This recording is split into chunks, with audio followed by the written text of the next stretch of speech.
चंद्रपूर शहरातील बागला चौक ते राजीव गांधी अभियांत्रिकी महाविद्यालयापर्यंत दुभाजकाच्या प्रकरणाला आज एक वेगळेच वळण लागले।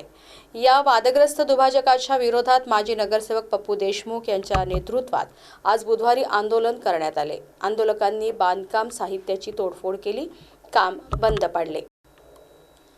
आंदोलन सुरू असताना अचानक काँग्रेसचे माजी नगरसेवक नंदू नागरकर आंदोलनस्थळी आले। माझ्या प्रभागातील काम बंद करता, दादागिरी करता, मला पत्र का दिले नाही, आंदोलन कशाला करत आहात असे प्रश्न उपस्थित करून त्यांनी आंदोलकांना धमकावण्याचा प्रयत्न केला। यावर देशमुख यांनी कंत्राटदार आणि भ्रष्ट अधिकाऱ्यांचा बचाव करण्याचा प्रयत्न करू नका असे म्हणत नागरकर यांना सुनावले। काँग्रेसच्या माजी नगरसेवकांच्या भूमिकेमुळे सगळीकडे आश्चर्य व्यक्त करण्यात येत आहे। नागरकर महाकाली प्रभाग क्रमांक 12 चे नगरसेवक होते, तर रस्ता दुभाजक पठाणपुरा प्रभाग क्रमांक 14 मध्ये आहे। यामुळे नागरकर यांनी घेतलेल्या भूमिकेबद्दल चर्चेला उधाण आले आहे। दरम्यान देशमुख यांनी दुभाजकाची एक सळाख सहजपणे हाताने तोडून दाखवली। यावरून कामाच्या दर्जावरही प्रश्नचिन्ह उपस्थित झाले आहे। दुभाजकाचे काम रद्द करण्यात यावे, रस्त्याचे काम तातडीने सुरू करण्यात यावे व दुभाजकाच्या कामाची चौकशी करून भ्रष्ट अधिकारी व कंत्राटदारांविरुद्ध कारवाई करण्यात यावी अशी आंदोलकांची मागणी आहे।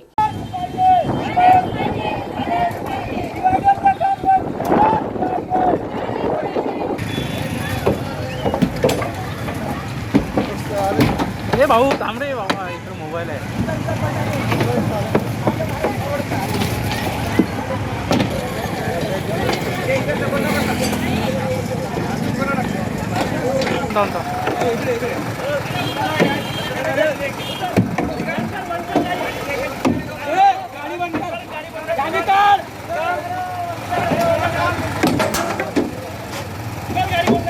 ए लागून रे बाबा, आरामशीर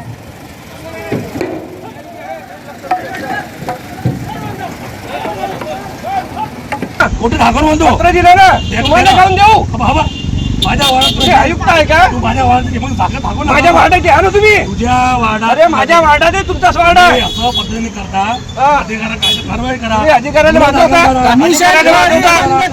वाचवता, हे बरोबर आहे का?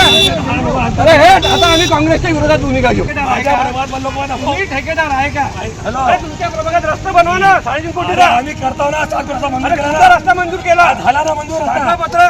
तो पहाड मार्ग कुठंच नाही पत्र, नाही करता यार तुम्ही 1 कोटी रुपयाचं नुकसान झाल्यावर। आज आम्ही बागला चौक ते राजीव गांधी अभियांत्रिकी महाविद्यालयापर्यंतच्या वादग्रस्त दुभाजकाच्या विरोधात हे दुभाजकाचे काम रद्द करण्यात यावे, दोषी कंत्राटदारांची अधिकाऱ्यांची चौकशी करण्यात यावी व रस्त्याचे काम सुरू करण्यात यावे या जनतेच्या मागणीसाठी, कारण की जनतेला 40 वर्षापासून या ठिकाणी चांगल्या रस्त्याची प्रतीक्षा आहे। या मागणीसाठी आम्ही आंदोलन करत असताना अचानकपणे आमच्या महानगरपालिकेचे माजी नगरसेवक सन्माननीय श्री नंदू नागरकर साहेब त्या ठिकाणी उपस्थित झाले आणि त्यांनी आंदोलकांना एक प्रकारे धमकावण्याच्या सुरात सांगितले की हा माझा वार्ड आहे, तुम्ही माझ्या वार्डात आले कसे, तुम्ही आंदोलन कसे करत आहात, तुम्ही मला पत्र का दिले नाही। या सगळ्या गोष्टीमुळे आम्ही अत्यंत आश्चर्यचकित झालो। आम्ही त्यांना प्रश्न विचारला की तुम्हाला 3.5 कोटीचा रस्ता दुभाजक पाहिजे का, तुम्हाला रस्ता नको का, तुम्ही भ्रष्ट कंत्राटदाराचा अधिकाऱ्यांचा बचाव का करत आहेत। आणि आम्ही त्यांना हेही म्हटलं की तुम्ही जर विरोध केला असता, याचा पत्र दिलं असेल, विरोध केला असेल किंवा केला असता तर आम्हाला यायची गरज पडली नसती। आणि याच्यानंतर आमच्याकडे जी माहिती होती ते जनतेची दिशाभूल करत होते, तो वार्डही त्यांचा नाही आहे, ते महाकाली प्रभाग क्रमांक 12 चे माजी नगरसेवक आहेत आणि हे दुभाजक 98% याचं काम जे आहे 98% या दुभाजकाचे काम हे पठाणपुरा प्रभाग क्रमांक 14 मध्ये आहे।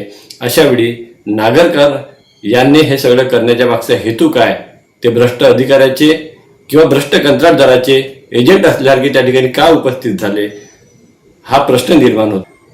काँग्रेसची भूमिका काय आहे या सगळ्या प्रकरणात, या भ्रष्टाचाराच्या प्रकरणामध्ये ती सुद्धा आता काँग्रेसने जाहीर केली पाहिजे। नंदू नागरकरांना काँग्रेस पक्षाने जाब विचारला पाहिजे अशी आमची मागणी आहे। कोणीही आडवा आला तरी चंद्रपूरच्या जनतेला महानगरपालिकेतल्या पैशाची जी चंद्रपूरच्या जनतेच्या टॅक्समधून जो पैसा जातो त्याची लूट कोणालाही करू देणार नाही आणि पारदर्शक कारभार महानगरपालिकेत आल्याशिवाय आम्ही स्वस्थ बसणार नाही, हा आमचा शब्द आहे.